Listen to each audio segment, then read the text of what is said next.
भीमराव अंबेडकर जी ने, सुना है नाम आपने? हिंदुस्तान के लोग कहते हैं कि हमारे देश का संविधान भीमराव अंबेडकर जी ने लिखा, पर मैं कहता हूं कि नहीं लिखा। आप कहते हो कि आपका संविधान भीमराव अंबेडकर जी ने लिखा, मैं कहता हूं नहीं लिखा भीम जी ने। मैं आपसे पूछना चाहता हूं, जब भीमराव अंबेडकर जी का जन्म नहीं हुआ था तब क्या मेरे देश में संविधान नहीं था? बोलो बोलो। जब भीम जी का जन्म नहीं हुआ था, भीमराव अंबेडकर जी का जन्म नहीं हुआ था, तब क्या मेरे देश में संविधान नहीं था? बिना संविधान का भारत था?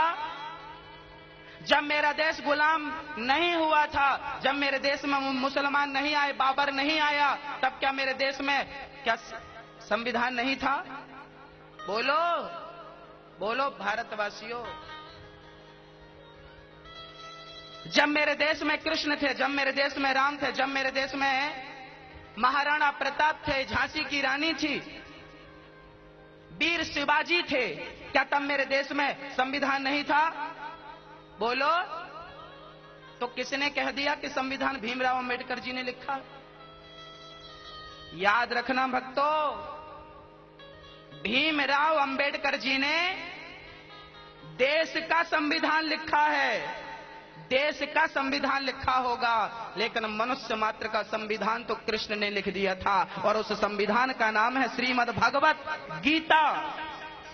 गीता ही वो संविधान है जो हर मनुष्य को सच्चे मार्ग पर चलने की प्रेरणा देती है। वो देश का संविधान है भीम जी का, मनुष्य का संविधान मेरे कृष्ण ने लिखा था। बोलो, भीम जी ने कौन सा संविधान लिखा?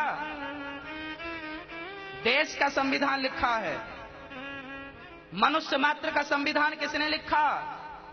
गीता में लिखा है। गीता सिखाती है कि कर्मण्येवाधिकारस्ते मा फलेषु कदाचन, तू कर्म कर, फल की कामना मत कर, मैं खड़ा हूं। सर्वधर्मान परित्यज्य मामेकम शरणम व्रजा, तो सारे कर्मों को छोड़ मेरी शरण में आ। मामेकम शरणम व्रजा, जब तू मेरी शरण में आएगा तो हम त्वा सर्व पापेभ्यो, मैं तुझे सारे पापों से मुक्त करके मोक्षयिष्यामि मा शुचः, तुझे मोक्ष का अधिकारी बना